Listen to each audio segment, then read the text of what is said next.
Yo, everybody. Welcome to Off Panel, a weekly interview podcast about all things comics brought to you by Sketch.com. I'm your host, David Harper, and this week's guest is the person behind Suite, a company that offers a variety of interesting and helpful software solutions for comic folk, like the comics marketing tool Bindings, the Find Your Comic Shop tool, and the upcoming digital comic shop Suite Shop. It's Kenny Meyers. Thanks for coming on, Kenny.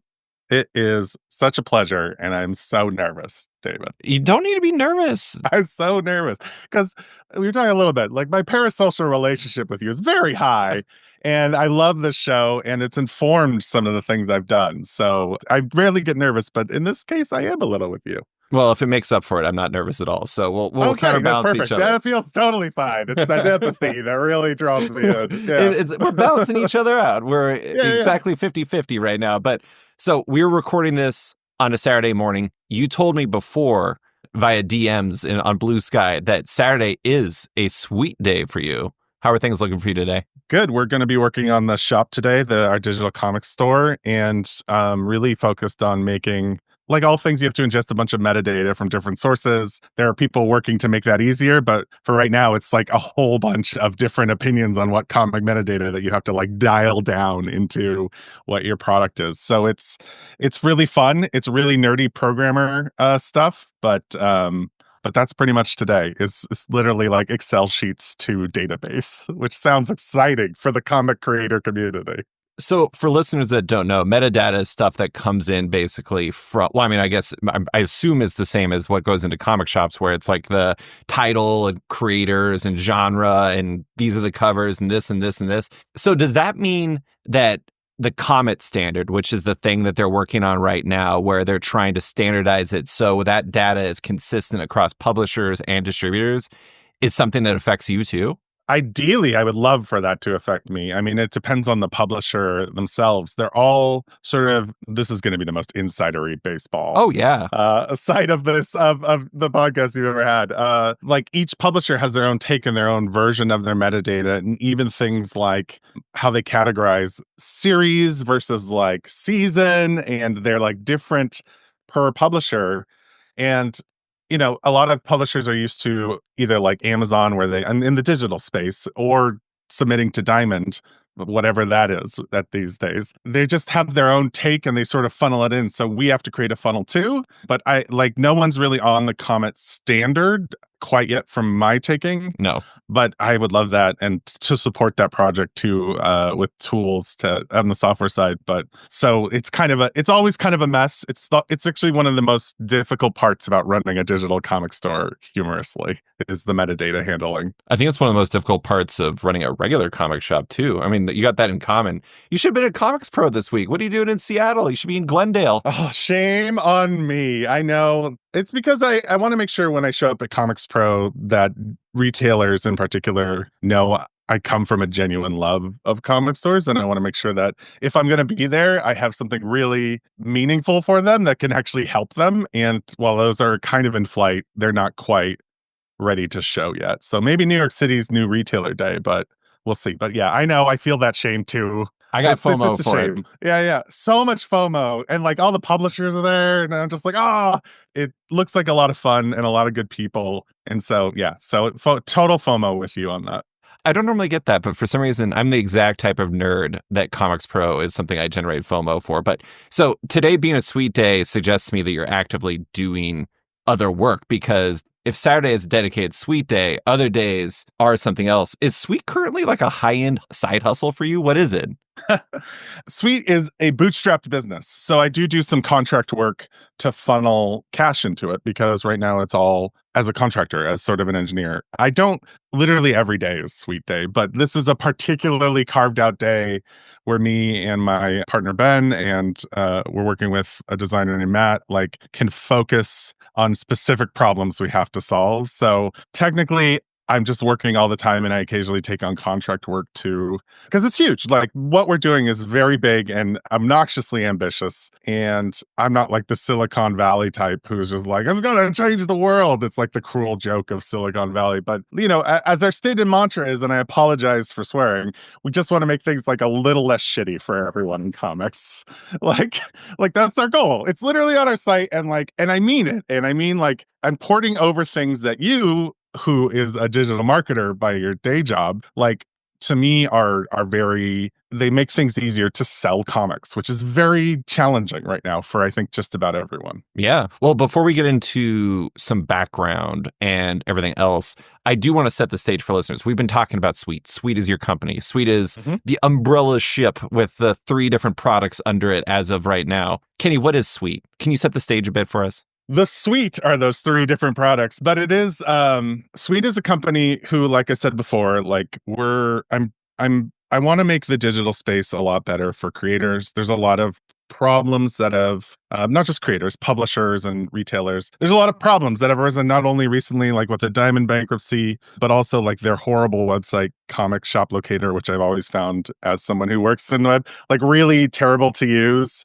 But it's everywhere, and I'm just like, we could do better. We have the tools. Google Maps exists, but like people link to this all the time, and I'm like, we could just like I don't know. That's essentially, it's like, these are the problems I see. Social like marketing is very tough right now, especially with like links being delisted on platforms. And so like each of these sort of is a pillar of things that I want to be better for people in comics for myself. Like I want to be able to find really cool creator books, but they have to market them. And I want to be able to find really great comic shops when I'm around, but it has to be on a site that doesn't look like it was built in 1995 with Dreamweaver, like Yeah. and I want a digital comic store that has like day and date releases, which is surprisingly getting harder on Amazon of all places to get like data. It's crazy. So they're like selfish creations that I hope other people find useful. I talk to creators about them.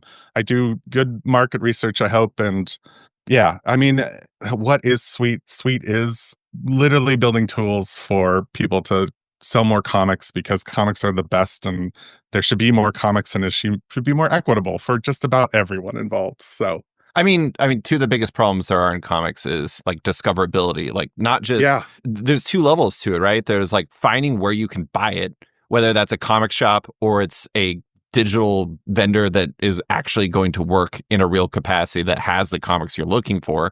And then also there's the like just what comic is for me? How do I find this comic? Like, what is the Power Fantasy? Here's bindings for you to go and look at the Power Fantasies. Massive, massive thing that they created for that.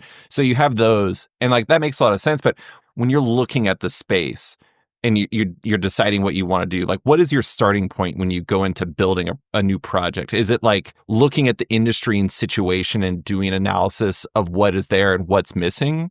Or does it all start with an idea? So it's actually a different answer for each of those products. And those are kind of the 3 products I'll be working on for a very long time. So there's not going to be like a new surprise one every few months where I'm just like, and now here's, squirrels can finally sell their comics online that they draw with acorns. That would capture some attention, I think. I mean, it's certainly with a certain type of audience, Squirrel Girl aficionados, which is not small. I love squirrels and squirrel girls, so I'm very proud of this idea. Okay, so let's talk afterward. We'll see if we could figure out like how that works. Sure. So bindings is actually very interesting because I had built a digital comic store, which was Omnibus, which was a sponsor of your show. This is like kind of how you and I were introduced. And I was out of Omnibus and I just emailed creators because to me, like the peak of what I wanted to do, selling people's comics and being able to put like a saga next to like a Silver Sprocket thing was like the coolest peak, like nerdy like I loved that. So I just actually emailed some creators at like various levels in their careers and like, hey, I'm not here anymore. What do you need? Like, what is interesting to you? And a lot of creators came back and were like, well, I just want a place where I can just like upload comics. Like it doesn't like attach to like giving IP rights or subscription service. It's just like the ability to like share these things. And some creators even went as far as being like, it'd be great if it could connect to retailers, which is a whole different like market essentially that I have to like understand and talk to retailers, and I've been doing that over the course of the year. So like that is sort of the long-term view as a way for people to preview books and then be able to buy it and get access to it wherever they are. Like it's a marketing tool. And so that one was like uniquely not to solve a problem I have, but I recognized, which is creators really need to own their audience. It's a mess out there. Like newsletters are the absolute best way, like to have a direct. I mean, this is okay. So For your listeners' context, you did a fantastic interview with Prana Direct Market Solutions, which is on YouTube, and you are a digital marketer. And what's funny is comics doesn't really have, having worked with multiple publishers at various stages, people like you working in it for in the digital space to like drive that kind of attention grabbing, which is getting increasingly difficult and obviously costly. So bindings is like the direct response marketing, which I feel like it would be ridiculous for me to explain this while you're sitting here. But listeners don't know. Yeah, but you do very much know. That's fine. I mean, it's a conversation with us all. I mean, I think the interesting thing about bindings, here's the funny thing. So when you first talked to me about bindings and you like, asked me if I want to talk about it, I told you, I'm like, I don't understand this. I don't understand this at all.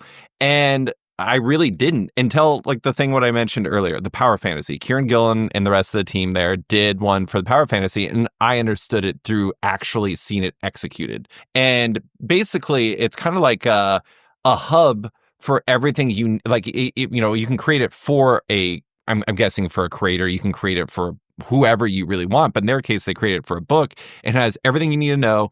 It has links to their social presences. It has previews of the book. I mean, honestly, like an astonishing amount of material related to the book. Kieran really loaded the hell out of that thing. It is truly wonderful. Like that's a gift that you just can't even beg people for in this industry. And I owe him the world. Well, and it also has links to their newsletters, and it also has links to where you can buy it. But I mean, here's one of the difficulties, and one of the things you probably run into is like, let's say your goal with bindings is to create direct response, where you want to direct response for listeners. I mean, bringing somebody in and being able to create an action that you want them to take, where it's like, I want them to buy this book. You're trying to create direct response, but there's, let's say, 2,000 comic shops and 200 point of sale systems that they're using. And so how do you get them to all work together beyond just a direct link? I don't know. But I mean, that's one of the things I'm sure you're running into is like, it's not just about creating this, for lack of a better phrase, like a highly elevated link tree, like this glorious like route. I mean, fancy comic link tree is what I describe it to people as. Exactly. Yeah. So it's a fancy comic link tree, but like trying to get that to speak the language of the direct market is probably one of the biggest challenges you have. It is. One, thanks for selling that for me. I appreciate it. Everything in comics is a game of inches. And to be honest, like I have infinite amount of patience to work through these problems because the rewards of someone like Kieran's really lovely, but he is a very successful creator. Like as far as success can go in comics, like he's like top of the heap as it goes. But like the ability for it to move someone up so that they can have a living in comics and like have their audience that they can talk to like is meaningful, although it's silly because I am charging. Like it's not all altruistic. Like I do also want a living off these things. Right. It's very clear that more than ever, especially like page rates are way too low. Social media is a mess that like devalues links. Like creators being able to own their audience and like be able to talk to them directly and share things with them directly on like any platform they want is kind of what sort of came around. Or just the ability, some creators are using it to just like do work in progress because you can password protect it. And so that's really fun. They're just like, oh, here are my pages for this piece. Yeah. I can now share it to you and you can read it while you're, taking a poop or something like that, because it works on the phone. So it's really quite lovely. I'm going to table Find Your Comic Shop and Sweet Shop for a bit because I do want to go a bit into your background. You mentioned that a lot of your ideas come from the conversations you've had with creators. And you mentioned a lot of it just comes from your passion for comics itself. I do think it's interesting. You are a software engineer by trade that has worked for companies like Meta, Airbnb, Reddit, Adobe, and Shopify. I mean, amongst others. I am curious as to why you wanted to focus your skills on comics. Was it just because of your passion for the medium itself, or what was it? So I think it was twofold. At first, it was my passion for the medium. I grew up a 90s kid. I was like Jim Lee X-Men. Like I was an X-Men. Yeah. Age of Apocalypse was peak for me. I was like, this is incredible. Is. is incredible. Excuse me. I stand by it. I've reread it and it holds. And I was like sketching, for a time I wanted to be a comic artist. I was like tracing Joe Mad drawings because he was my favorite and still is one of my favorite artists. And then that unfortunate social pressure of being in like high school, and comics at that time were viewed as very like, as you well know, like very like nerdy, geeky. And I was like, oh, I'm a cool kid. I wasn't. Put it away for a bit until essentially Comixology came out. And I was like, well, I don't want to store things, which is now very hilarious to me considering what sits behind me, which your listeners can't see, but like many people recording podcasts, it's a shelf. It's like shelves full of books. And I got really into digital comics. And then like the second image revolution, I would call it, started happening with like Wicked Divine and like Kelly Sue DeConnick's work, like Bitch Planet and anything Hickman, like coming out like East of West, like that sort of took me back into digital comics and reading comics, and I was getting weekly subscriptions. And then obviously Comixology sold to Amazon, and then Amazon took off in-app purchase. And then for a while I was like drifting through software companies, and I was absolutely miserable. COVID happened. I was taking care of two very young kids, and my wife and I were splitting. Like I started work at 2 p.m. like because she's a project manager, so she would like work the morning shift and I would watch the kids, and just like totally burned out at these places. And by the end, I ended up working on a cookie at Shopify for like 6 months, like just a single cookie, which for those of you who don't know, is essentially a way to retain information about you're logged into your website. It's important work, but like I had been doing this long enough where they had overhired in COVID at Shopify, and like a cookie for 6 months was just not, it was uninteresting. It was just so freaking boring. Like You might say it was making you crumble. ha! And then I started Hey! Sweet because of the cookie. That's right. There we go. Boom. We did it. We did it. Then I had started working with my former co-founder, Travis. We really wanted to get out of the grind of doing these kind of jobs and like building our own thing. And I had noticed that Kindle at that point, this is like 2022, they hadn't announced they were folding in yet, like Comixology to Kindle. And I was like, I can do this better. I have enough narcissism and hubris to think that I could do anything like software to a certain degree. Like this can be a better experience for people. I really want to get back into digital comics. I loved the medium. I had stopped reading because the app had gotten so bad, and I just wanted a better space. Like, and it felt like a good time. And then obviously Comixology said they were folding, and here we are. Here we are. To circuitously answer your question, I've always loved comics. I think it's like one of the coolest mediums ever. And I got the opportunity to work on it through just like a random idea of just like, can we make this better? Yeah. And now it just worked. I just kept doing the work. And now, a quick word from one of our sponsors. In June of 1962, 2 men escaped from Alcatraz Federal Penitentiary. In March of 2025, you'll finally see what happened next. Oni Press presents Out of Alcatraz. Inspired by one of the greatest unsolved mysteries of the 20th century, Eisner Award-nominated writer Christopher Cantwell and Eisner Award-nominated illustrator Tyler Crook deliver a heart-pounding, breathtaking original limited series that tells the story of what might have happened in the months following America's most infamous prison break. Launching with a double-sized 48-page debut, Out of Alcatraz follows convicts Frank Morris and Clarence Anglin, who wash ashore in San Francisco after surviving their infamous escape from Alcatraz. As a dogged federal manhunt and chance encounters unfold, everyone involved is about to discover the same blood-stained truth. Life on the run is as hellish a prison as Alcatraz itself. Pre-order your copy of Out of Alcatraz by February 24th. And now, back to the show. I mean, it seems like a mix of passion and perceived opportunity, which is kind of like the sweet spot, if you will. I swear to God, I'm not going to keep trying to make puns. This is completely accidental. If you keep making puns, I will be on board this train with you. We will ride it to death. I do have to say, that's one of the things I've discovered is like, do you ever find yourself saying sweet when referring to something besides your company, and then you confuse yourself or other people? No, but I do get when people do text me constantly, like sweet. I'm like, hey, like a really bad, like lounge singer type. Hey, I love it. So I don't get confused about my company, but I do think about the company every time it pops up, even if it's just with a friend. People are accidentally branding for you all the time. It's amazing. Yeah. That's how I go viral. Is just subtle, obnoxious puns. So I did want to ask about your perspective as a software engineer. So you are a comic fan, you see the weaknesses, you see the strengths. What in your mind are those perceived weaknesses and strengths in that space? And how do you think what you're doing at Sweet reflects shoring that up?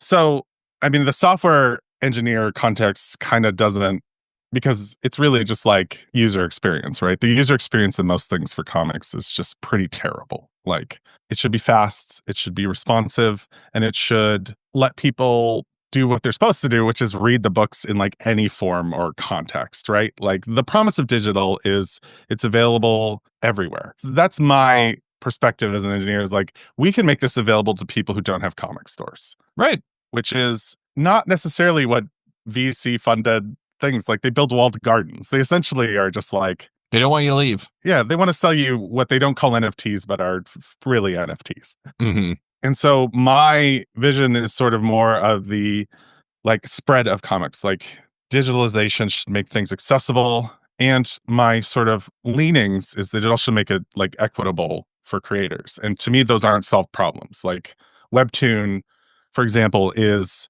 accessible, but their IP rights are just crushing. Like what they asked for is just crushing.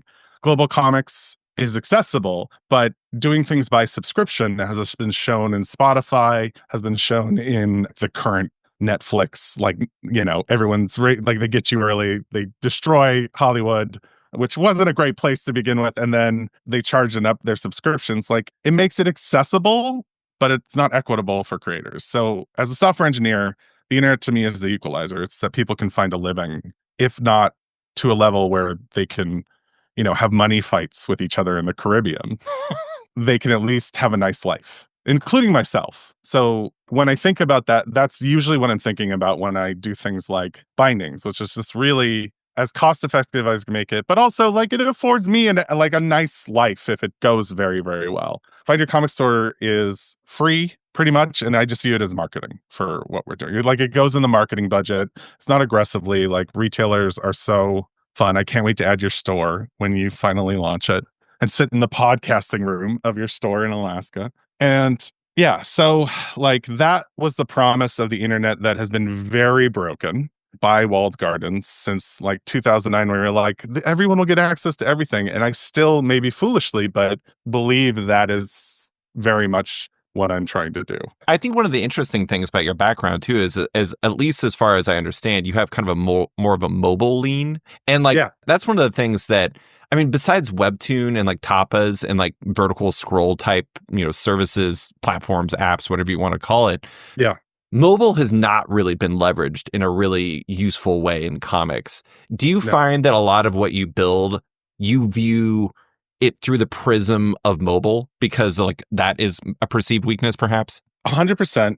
I've been pretty much an iOS engineer for the last too long. I'm old. I think that's the accessible issue, right? People in other countries don't generally have desktop computers. They have mobile phones. They have smartphones like worldwide, and they can't access these comics on their desktop, or even, you know, and there's not as many comic stores worldwide, except in France, which is killing it. But they're just killing it. So I do view things through the mobile lens, but honestly, a lot of the stuff that I usually view is not necessarily like, what's the mobile thing that I offer? Because to me, that's accessibility. But the user experience on mobile, I find really grating. I'm friends with with too many designers who work in this product space, like just way too many designers. They're all exhausting. They're brilliant. And I essentially was reared working with designers through agency, and the places I worked, in spite of what you may think, value design. Like, obviously Meta's destroying the world, and that's terrible. But like, I've worked in a lot of world destroying companies. So maybe in a way, this is also me making up for that too. Sure. And that's really like it's just like a pleasant, delightful user experience in comics, I think goes a long way to people who care. And it's also, all of this is all stuff selfishly I want, David. Like, it's all driven by like a desire to like, I just want to be able to find comics. I just want to be able to find stores. I want to be able to download and read a series and just keep going on my phone, on my iPad, on my computer. It doesn't matter to me. Like, I just want to be able to access that when it's released. The straw that broke the camel's back for Comixology, in my opinion, wasn't anything recent. It was 2014. It was right when Amazon bought them and they killed in-app purchases. That was the beginning of the end. Instant 30% hit to publishers. I believe it. I mean, honestly, because I remember I would be reading a comic and I'd just be like, yeah, I'll buy the next one. It was the best. Yeah, it was great. And like the thing about it was so like the friction with it was so low. It's just like, you're just like, boop. I just keep going. I keep going. I keep going. This is great.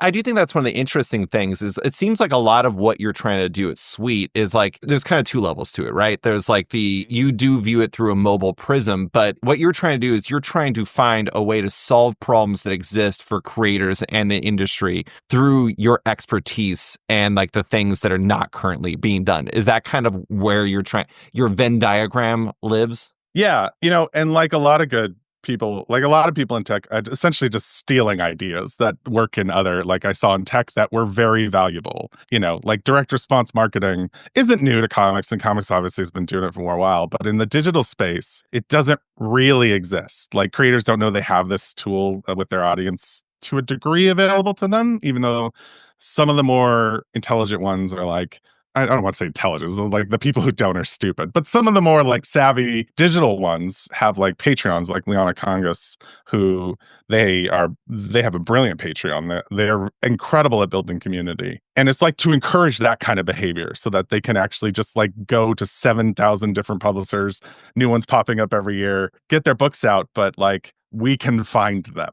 Well, I mean, a lot of it comes down to, you mentioned earlier, like the importance of like kind of email newsletters and how those are kind of one of the most powerful tools these days, because you kind of like, you own that. You're not beholden to the algorithms of social media or to the changing winds of those or anything like that. But on top of it, I think a lot of it, like whether you're talking about like Liana on Patreon or really anyone on Patreon, like I want to give a shout out. John Allison has one of my favorite Patreons, and it's because John doesn't just do comic stuff on there. Every year he does his favorite albums of the year, and I always listen to those albums because that's another space that I have problems with discoverability is music. It's just like, where do you go? If there's one thing that I would say is missing from the suite that comics really needs, and you don't need more tips or anything like that. I need all the tips. You have so much experience. I'm here to learn from. I'm new here. Well, so here's the thing is like the biggest problem for a lot of people when it comes to comics or manga or anything similar to that is like, where do I start? And it's like finding those ways to help people find those first answers for them. Bizarrely, I think one of the best things that was done online in the last couple of years was a men's health super feature that they did on comics. I don't know if you saw it, but one of the things that they had in there was this big piece where comic creators, like I know Kelly Sue DeConnick was in there, and because I read the Cats of the Louvre from it, but it was just like a big page where creators recommended books and kind of gave people starting points of things that they think people should read. Having discoverability tools like that is so essential. I think that's probably part of what you're going to be doing in Sweet Shop, where you're going to have reading lists and things like that. But that is something that I think is really missing because, like, for example, I mentioned before that before we started recording that I had my wife Amber on, and it was a book club episode. She never read comics. I had to read some books, and I tailored my recommendations based off of what I know about my wife, which is I know a lot.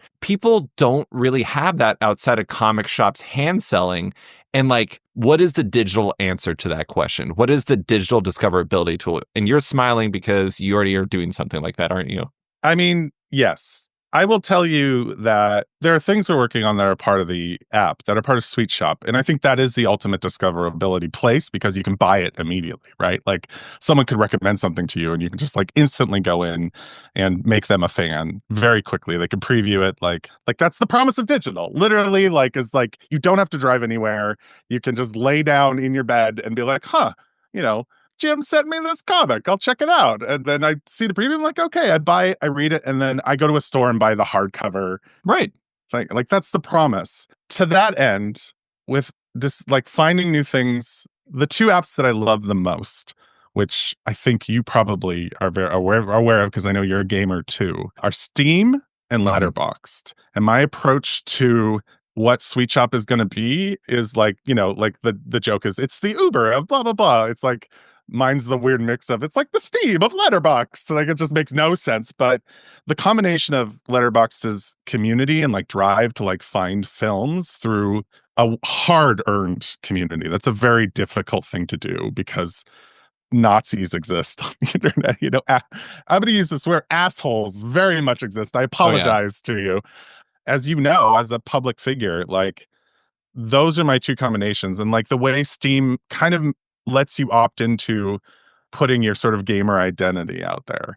This is who I am in games. You don't have to do it. And privacy and all that stuff, like, I really want to make sure that people who just want to buy and read comics can just not be annoyed by things that they don't want to do. But that focus that you're talking about, and the reason I'm smiling is because I am trying to create ways, which we'll kind of announce later, where people can sort of get updates and put lists together and share them with people within the app. I'm trying to be like tap dance a little because we also have to build it too. And that, Yeah, I mean, you don't want to overpromise, underdeliver later on. of course, yeah. I mean, and I think, but that is very top of mind, and so that is very much in Sweet Shop's wheelhouse. Do you want to come work with us? We can't pay you, but we'll definitely take your free work. I mean, you listen to my Comic Industry Insiders interview. I'm very good at declining comic jobs. Yeah. It's become a hobby of mine, Kenny. It's pretty good. But yeah, that is the idea. The idea is like, there's you, the comic reader, but also like sketched, like how you might have a, have a Blue Sky account. Think of it as like, well, you might also have a Sweet Shop account to represent what Sketched is. Yeah. On this entity. So that's kind of where it's headed. Yeah, I mean, like, you look at Letterboxd. I actually just started using it just because I like tracking things. I still use. Do you ever use Last FM? Do you know what Last FM is? Oh, I still scrobbling. I've scrobbled with the best of them. I still scrabble. I'm a scrabbler to this day. Oh my gosh. I use Last FM, and like Last FM, for listeners that don't know, which is probably most of you, is a system or it's a website that basically tracks what you're listening to online. And it's funny looking through the years and seeing how my music listening habits have changed. My amount of time at my desk very much dictates how much I listen to music, really quite a bit. But I did want to ask, Letterboxd is a very personal thing. Actually, we were talking about this before. Before we started recording, we were talking about basically like how your perception is that Sketch and Off Panel aren't really like, I don't want them to be about me, even though I am obviously the core part of it. That is kind of my ethos, even though I'm obviously pretty much omnipresent with all of that. Yeah. A benevolent God, if you will. Oh, whatever. How much do you have to separate what you personally believe as somebody who views the comic space and everything like that from what you learn and like what basically, like, you're saying you're having these conversations with creators and publishers and stuff like that, and that drives like some of your decision making. How much do you have to separate those two sides, or is it just one side? Is this like the famous, if I asked people what they wanted, they would have wanted a faster horse, that Mr. Ford? I mean, like, do you feel like you have to separate yourself from your own work because, like, you can't become so myopic just because you think that everyone wants ElfQuest or something like that? You know what I mean? I hope everyone wants ElfQuest. Everybody wants ElfQuest. I'm still gutted for your Stiltman comic, man. For your Tom King Sad Dad Stiltman comic. No, that's what I'm hoping for you. No, Tom King wouldn't do it. You want like a Nick Spencer, like, Stiltman take? Who's writing your Stiltman comic? Chip's writing, Paulo Rivera's drawing, and Will Moss is editing. I'm going to go tangential here. Chip is so good at making things hilarious and then meaningful, and that's very difficult. Yes. And I was just thinking, because you and I were talking about Hickman, about how Hickman, I've always felt almost as like ivory tower, like wizardy, where he just like puts his graphic design and he's just like, here's this incredibly high concept, and that the characters were sort of pawns until he did Ultimate Spider-Man. I was like, oh shit, like he can really make humanist, like beautiful dad comics. Like, yeah. Anyway, so do I separate? At this point in my life and where I think I am, I think that separating my beliefs, which are optimistic and honestly in love, like as you unfortunately well know, I can really fanboy on people, and it's creators, it's people in the publishing side, the people, the back of house people that you don't even, like, most comic people don't see. And maybe to my detriment of the business, I genuinely believe that my beliefs in that side of it cannot be separated, or else I will wilt under the harshness that is what people face in the comic industry. But on a tiny level, if someone's like, hey, this button sucks, we'll look at the button and be like, yeah, well, let's change the button. It sucks. Like, I don't have those kind of ties. I've been doing this too long. User feedback is incredibly important. It literally built what Bindings is. We just launched we have little widgets we call calls to action, which of course you should know, Mr. Marketer, that we just launched like a V card that people can download for like when people want to get in touch with retailers for creators because of user feedback. So I don't think, unfortunately, for everyone involved, my personality will be able to, and my beliefs will ever be able to be separate from the business, but I view that very much as an asset right now. People are getting millions of dollars, and there are unannounced things that like are also getting millions of dollars that are going to be competing in the space again. I think we'll see something similar, especially with Diamond, to what happened in the early Comixology days when you had like 17 different apps competing in the space. And if I have a very long-term vision of how long it takes to make a store. I mean, Webtoons, this is 20 years before it got very, very successful, like, and then IPO'd. Like, and I can't let go of that belief. Is that kind of what you're asking? Like, it's like the core of who I am as a human. Like, do I have to disassociate some things? I only have to apologize for making really terrible jokes to people, like, because I have a bad sense of humor, but... Hi there. I'm Chip Zdarsky, former Batman writer, former Howard the Duck writer, and future writer of something else, hopefully.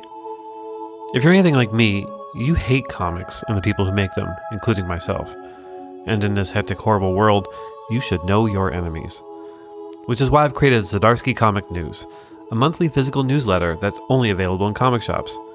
In ZCN, we keep you up to date on what comic creators are doing to your beloved characters, with interviews and reviews.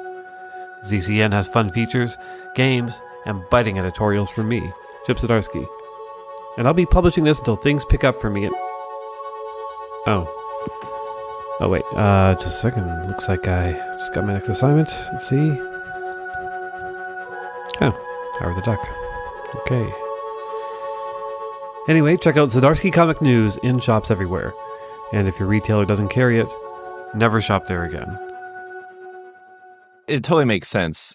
Basically, you let passion drive you, but you also, it isn't my way or the highway or something like that, which is a good balance. And honestly, like, I don't think my way, literally my way is like the way for everyone. It's just kind of like how I work. And I don't know why. I mean, it's just how I work. And I think that is an absolutely fine thing. But I do think that is important, though, because we are in a time where a lot of people kind of get in it for the wrong reasons. And I can't say that I know with 100% certainty. You may actually be the biggest con artist I've ever met, and this might be a very long con. I am definitely that. But I mean, it seems like you're in it for the right reasons, which is to help people. Do you want to also make it your living? Absolutely. But yeah. I wanted to ask about something in specific with Bindings. I want to ask about the specific products. That is your first product, one that's already launched. It's the fancy comics link tree we talked about earlier. Are you still trying to solve the Scott Snyder problem?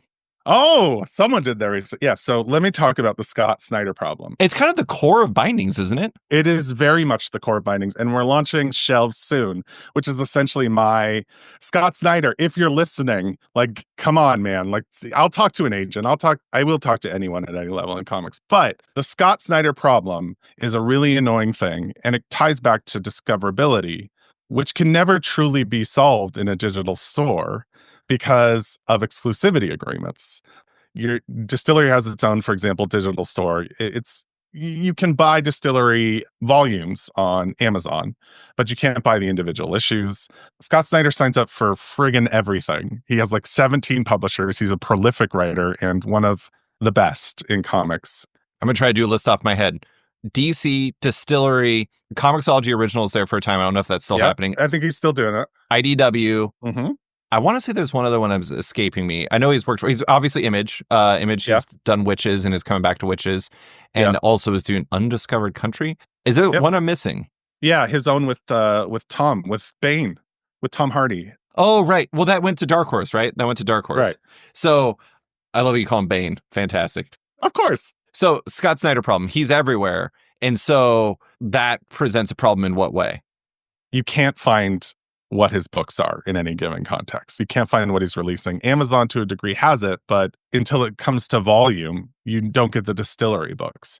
So Bindings is essentially designed to solve at a lower level, because not everyone is like has Zdarsky or Snyder books out. They're not at that level of prolificness, like the ability for people to show you what they're working on, no matter which publisher it's at. And at a higher scale, like shelves, which is really just like fancy comic link tree, as if you were listing all your books and you can preview them. You can kind of see, oh, I didn't know he did this book at Distillery because I only know him through Batman, It is in itself a discoverability issue. So, and it's not solvable on the digital store because you have to get the rights. And then obviously, if you're doing digital sales of something yourself, some people are more tenuous than others about accepting, especially if they're a bigger comic publisher. I think that there is already efforts going on to solve the Scott Snyder problem. Zdarsky Comic News fundamentally is, at least to some degree, a solution to the Scott Snyder problem for Chip Zdarsky, where he gets to promote his own work and it's also turned into something else. But like I always point to as my pet example is at the back of every book you find from Ed Brubaker and Sean Phillips, you find their entire library of releases you can find in one place. And the good news for them is they've consolidated almost all of them. I say almost because I love you, Sleeper. I want them to get the rights back to that. That they have all the books that are imaged, so you can just go and be like, I want this one, I want this one, I want this one. I'm gonna do that. Yeah. And like you've seen more of that. Like you look in the back of the Power Fantasy. The Power Fantasy's got what Casper and what Kieran have done. I think Rick Remender is doing that. Yeah. And it's smart because if you read something and you like it, you want people to act on it in a way that they can actually respond to. You can create the action. And yeah. I mean, I do think that like that, if you had your pitch, like the Scott Snyder problem is the problem to solve. And it's like kind of one that's never really had a good phrase for it, but Scott Snyder is kind of a perfect one for it. Kyle Starks is another one. He works everywhere. And he's done a little bit of things like that for himself, where he posts graphics on social media. But again, that's the problem is like then you're beholden to social media algorithms. But they're the worst. So in your mind, what does an ideal use case for bindings look like? Is it just the Power Fantasy? It's at different levels for different creators. So when we had talked about bindings initially, and I still to this day grapple with the correct language to sell this, because it's kind of it's a tool. I view it as a tool, not like a platform or anything. And it's kind of newer in the comic space. Not as an idea, it's a combination of ideas. But like for someone, the Scott Snyder problem is the ideal solution is he buys a shelf and he puts up his books and he updates them when they're new. And I can go and see, oh, he published this on IDW. He published this on Distillery. Like that is for his level of creator, and to a degree publishers in certain ways, because some publishers have started using the site a little bit. But because it's a comic place where like you can just upload anything and the model is set up so that we'll just keep it up. It's not like individual comics are, you just essentially pay for pages and then we just host it forever until we go belly up or the heat death of the universe. We'll see what happens first. We'll see which goes first. Yeah. But like for like a new creator, my ideal is that they just upload their books and they start just sharing them vigorously. And then they get like, cause it has analytics, like it has like where people are looking at this and like what they're looking at. We track what pages they go to. We haven't quite exposed it yet. Like you can find out where people lose interest, and obviously analytics are the death of joy in a lot of industries. I love analytics though. So of course you do. You're a digital marketer. That's literally your wheelhouse. But you don't track analytics on this podcast though. That's okay. What makes me laugh. I mean, I will say like it's a personal thing. I like when I was a like 12-year-old, I was playing fantasy baseball against adults back in like the 90s, and I was like studying baseball statistics like it was like the Bible. Oh, the baseball thing. Right. I love it. Anyways, sorry. Continue. Wait, no, this you said we could go a little tangential. Sure. This reminds me of something you said on the podcast with Prana : Direct Market Solutions. You said everything is sports. And why is that the most sports guy take I've ever heard in my entire life about reality? I'm sorry that everything is sports and you can't handle it. That's true. Says the sports guy. Unfortunately, I do think it's true to some degree. We can't go too far in this tangent though, because as someone who lived in places who I do enjoy sports, San Diego and Seattle were beloved sport teams, essentially left. Yeah. It breaks my heart to talk about sports, but I'm a Kraken fan. Oh, yeah. I mean, I went to Sonics games at the Key Arena, and I miss them, too. I think they'll be back, though. They'll be back. But so how is the buy-in? You mentioned publishers are using bindings. How has the buy-in been from creators and publishers and whomever chooses to use it? It's been faster than I thought it would be. One, because like I talked about, I don't think I found a really And I think there's like, I'm putting up videos probably this week about how it works and how to use it. I don't think I did a really good job explaining what it is and like the copy, like on the homepage and stuff. And so I'm constantly tweaking that. Like examples like Kieran Help. And two, like the response has been positive. I mean, just the other day, someone like cold posted on Blue Sky, which is like, this is the dream. Like, and I'm sure you get it on your podcast where like someone who you admire, I think his name's Andrew. I forget his last name. But he is a comic writer. He's a newer comic writer. Andrew Lehman? Yeah, that's right. He posted about bindings and his sort of almost quote is like, this is the marketing tool I've been dreaming of. And that's kind of exactly what I want for like that stage where you're just like, you're putting out books, you're working hard. This makes that easier. This makes it easier to find where to go to conventions. This makes it easier to like capture people in your newsletter because the tie to seeing your work and like, I mean, Instagram used to be the greatest driver of this, right? Like until the algorithm got so stupid. Like tying people, when people see your work and they see that it's amazing, they're definitely going to sign up for like your newsletter and they're definitely going to be able to capture them in a way that's not cynical, where you're like posting. It's getting them to embrace their passion. Yeah, pretty much. So that's kind of for that level. And then like if someone just wants to upload a comic because they're trying it out, yeah, dude, that would be amazing too. Like it's a hard question to answer because its goals are very broad. Well, I mean, I do think it's interesting because like usage of bindings is by nature advertising for bindings. And so Correct. People using it well and then finding success with it is kind of like your sweet spot. Ayo! Hey! I feel like we need the chair from Pee-wee's Playhouse to like start going. If this was a video podcast, I've had a sweet meter on here right now. Oh, that'd be great. I mentioned this already. You do have Power Fantasy as a good example. Yeah. You have that, and then there's also one that Kelly Sue DeConnick and David Lopez have been doing for FML. Yeah. It's very clear. I mean, Kelly Sue gave you a part of the Milk Fed Dispatches newsletter to talk up what you're doing.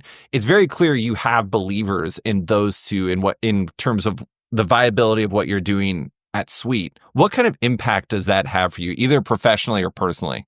I mean, insane. Like these are two like stewards of what got the era that got me back into reading comics. Like I am so grateful to them and I wish they'd ask me for more. Like that is where I stand with them.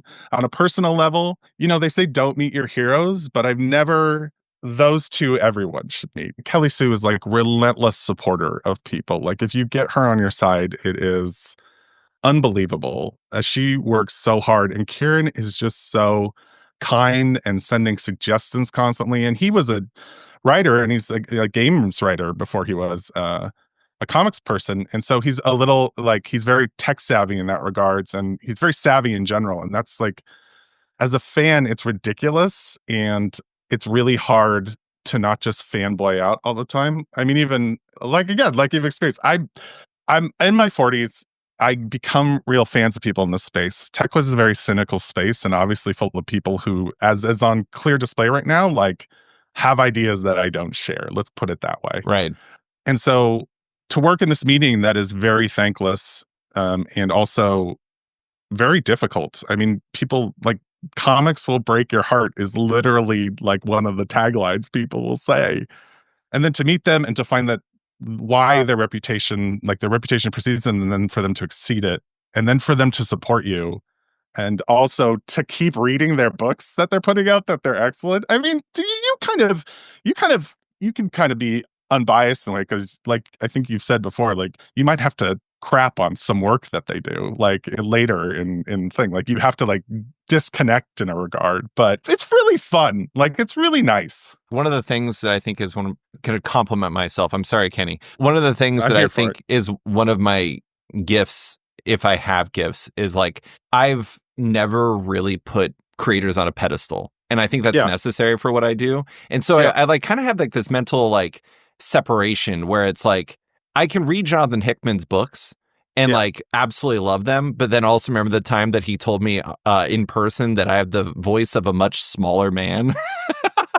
I mean, in a ways, that's like a blessing from him, I feel. I don't know what that. He was just roasting me, and it was in front of It's Mike so Del good. Mundo and Mike Huddleston, Yeah. and it was actually, Okay. I do want to know, captured on. It was recorded because we were going around doing interviews in Emerald City. He was just roasting me because we've known each other for a long time. But it's like I can separate those things. But I mean, I do think that like fundamentally, a lot of your job. So here's a quick anecdote. I ran into you last July in San Diego. I think July before before San Diego Comic-Con. I was at a coffee shop having coffee with Tiny Onions, Jazz and Stone.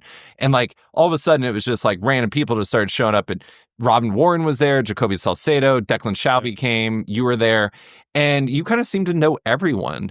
It does seem like relationship building is important for what you're doing because, I don't know, more inputs the better, but also you just like these people. You brought up an interesting point, which is like putting creators on a pedestal that I wanted to address.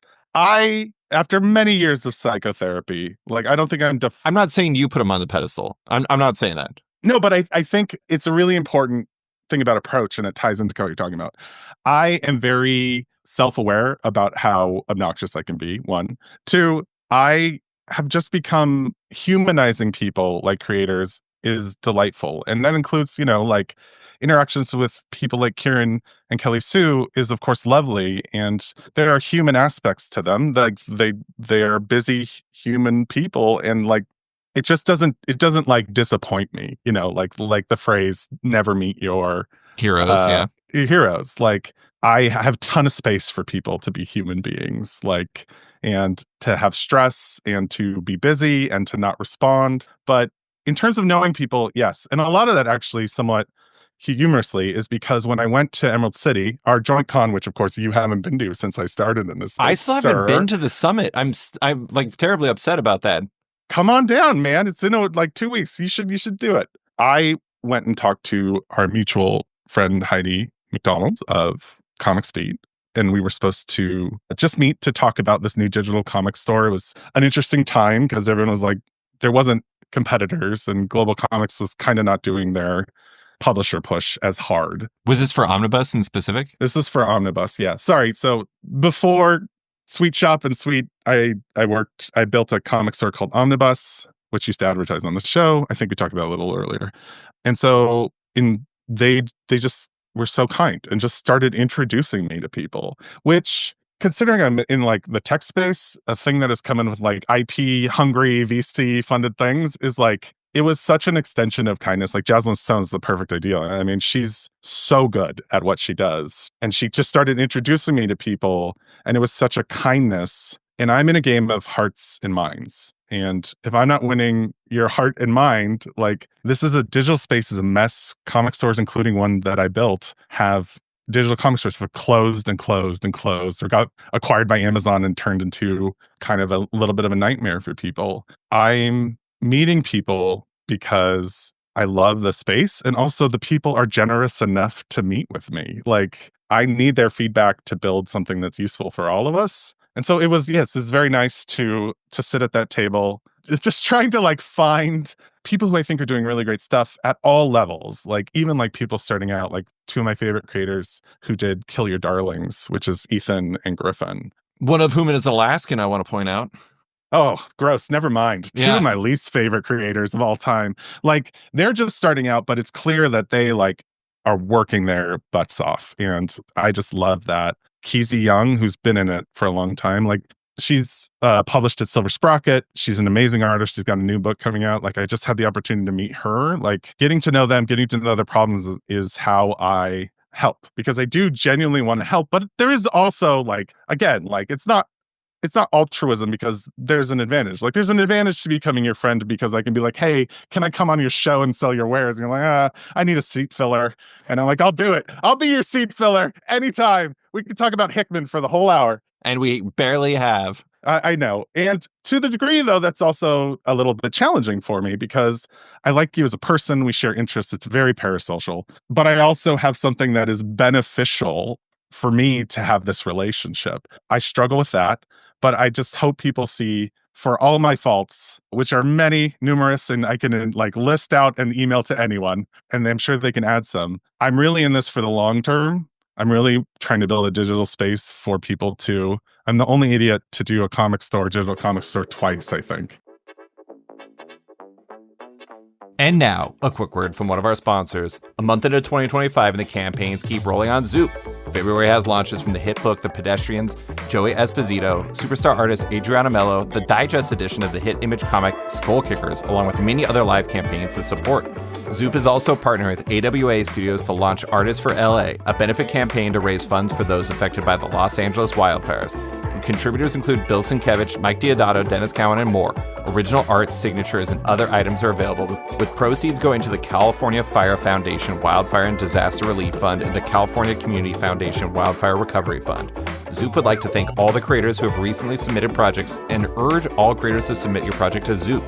Click the Submit Your Project link at zoop.gg, as they are providing services to even more creators than ever before. And now, back to the show.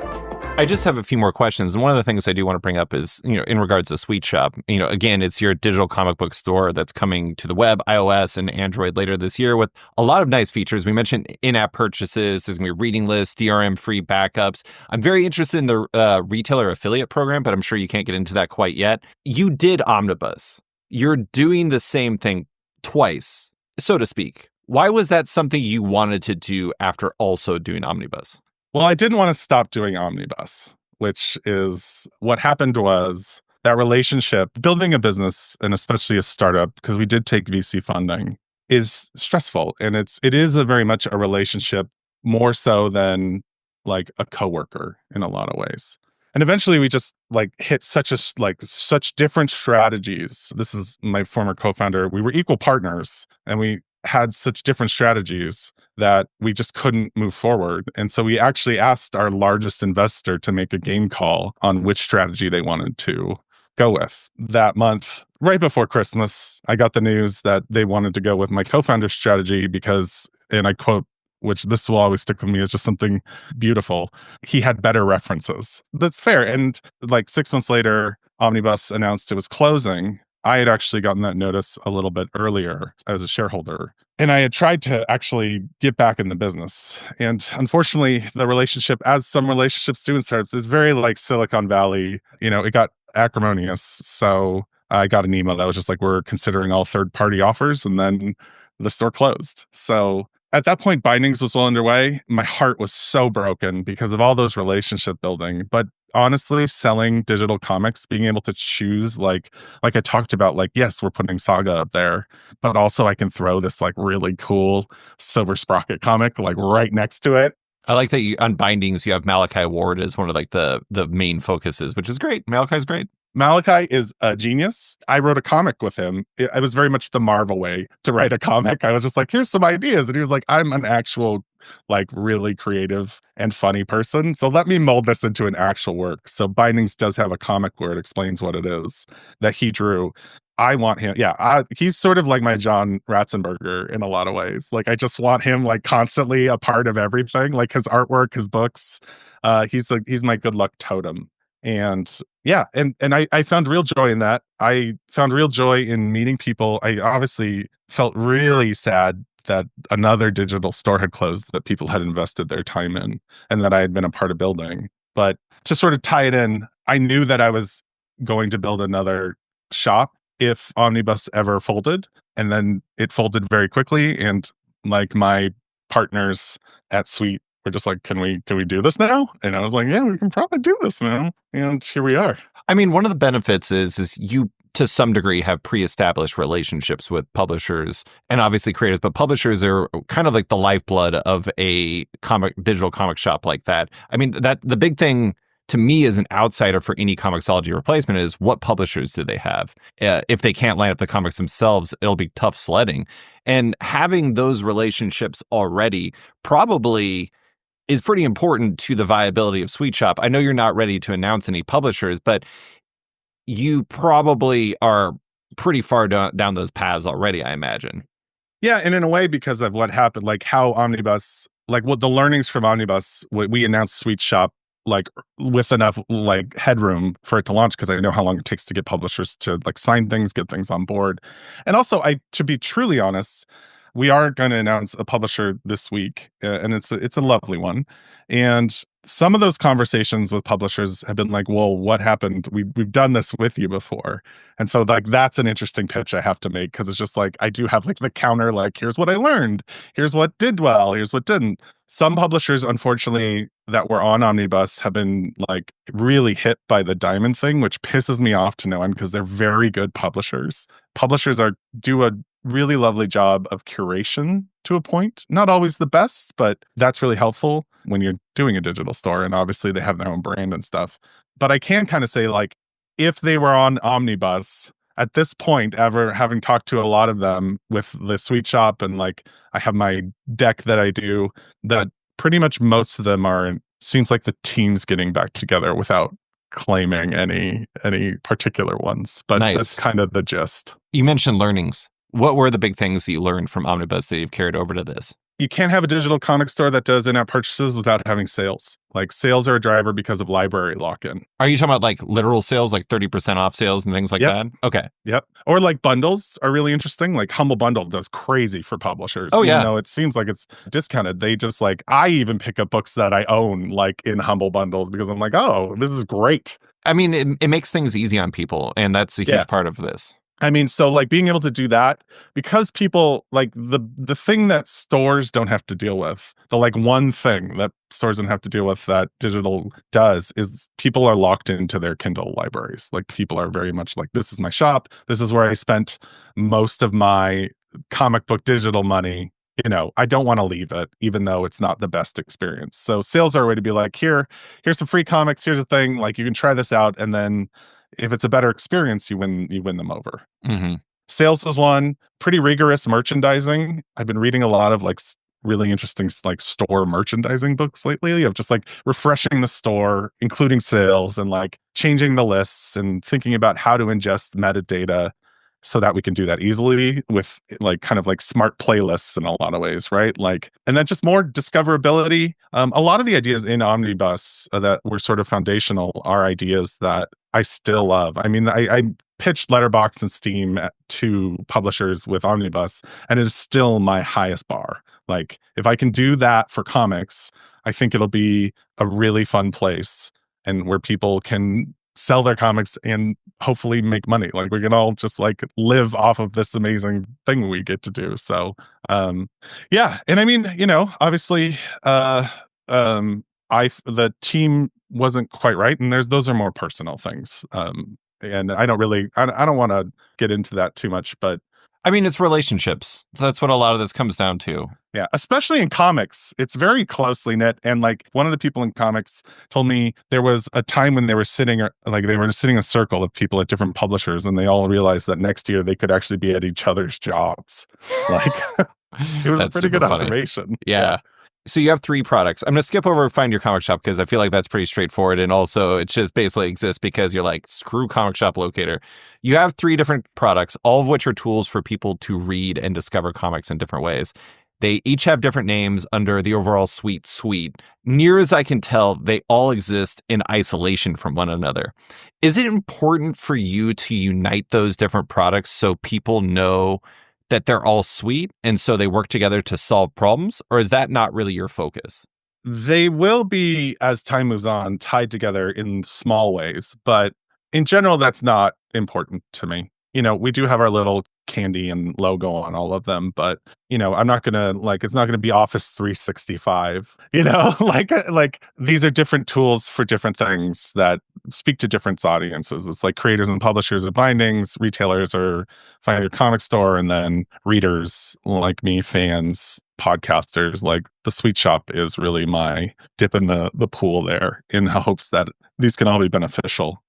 So no, it's not. If it happens, like, you know, where all of a sudden, I wouldn't be surprised if at some point, all of a sudden our logos kind of look all similar to each other, just because I love really good brands that can do that cohesively. Like, but it's not, what's important is that they work as products for their audience. It doesn't matter if they even know my name.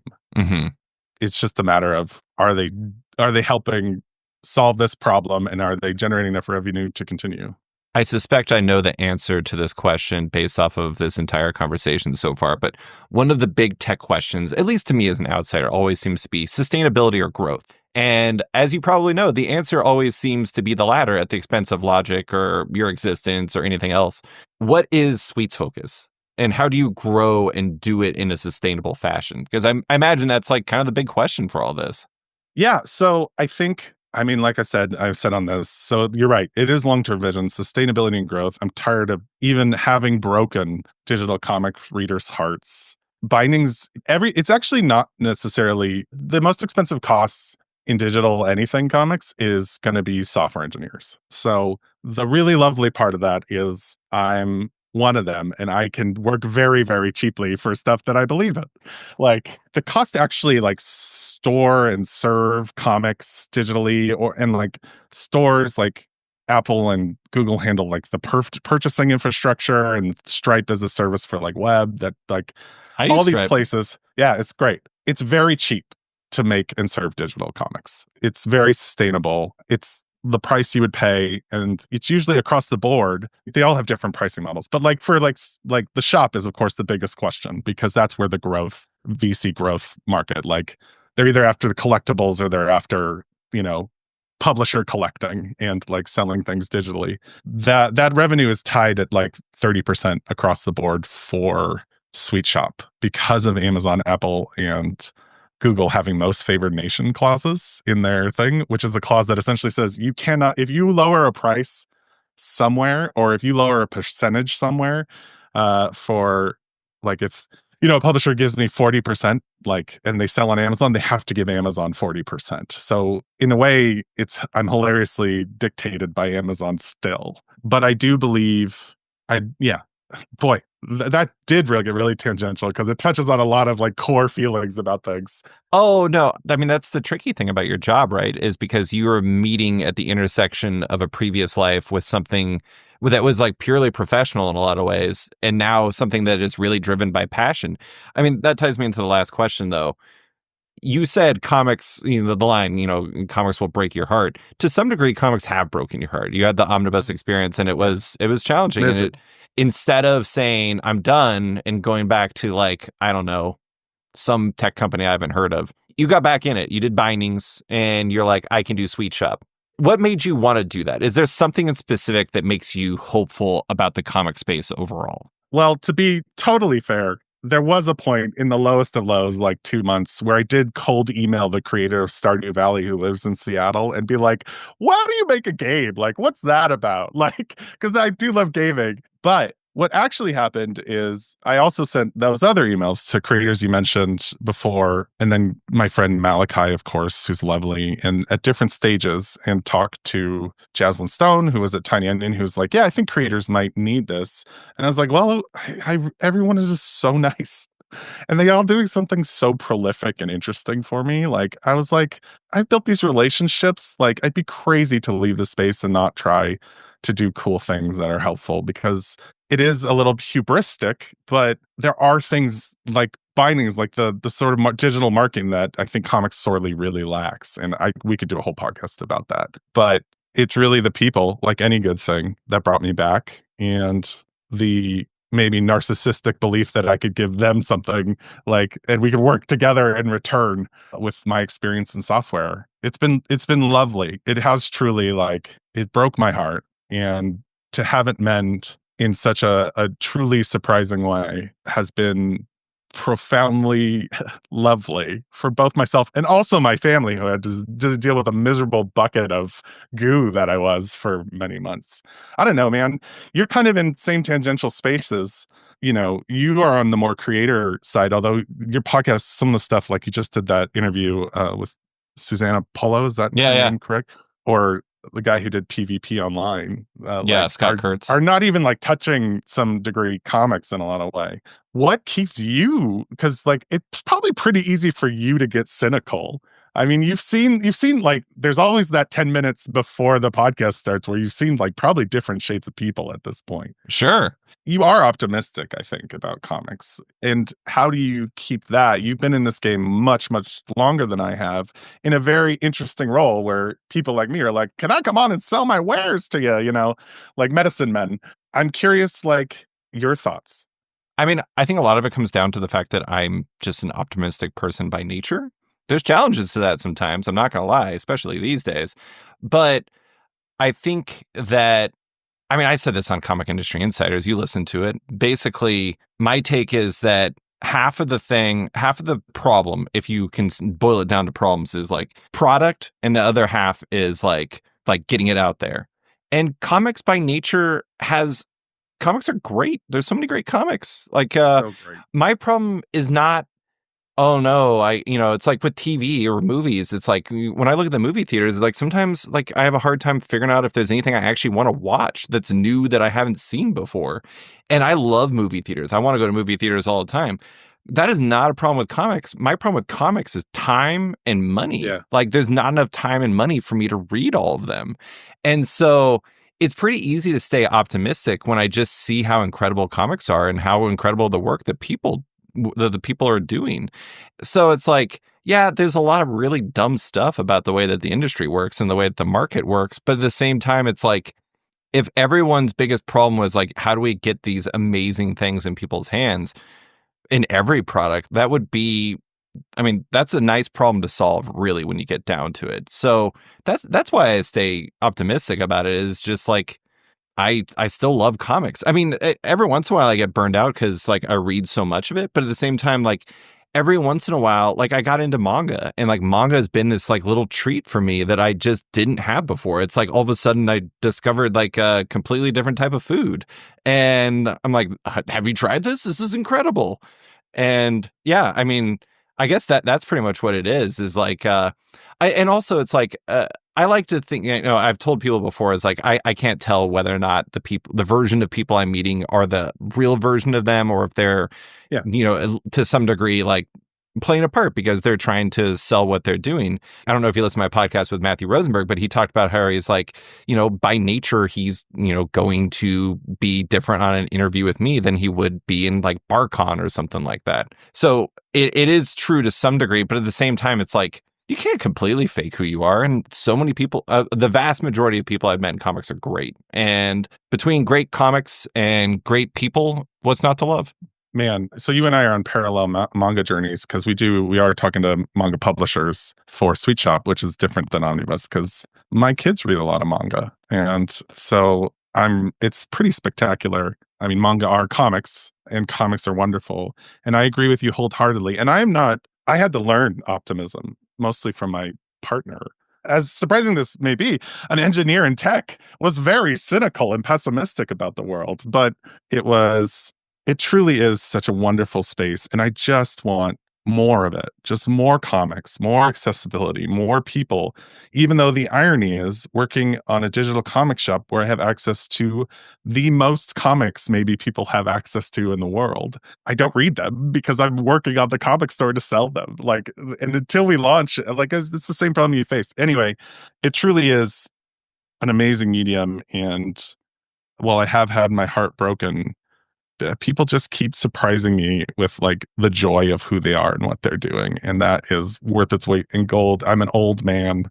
I've seen very cynical people do very cynical things. And it's just so fascinating, just because they also had like lots of money, and like they've solved that problem for themselves. And to see people struggle to create art and try to like help them feels great.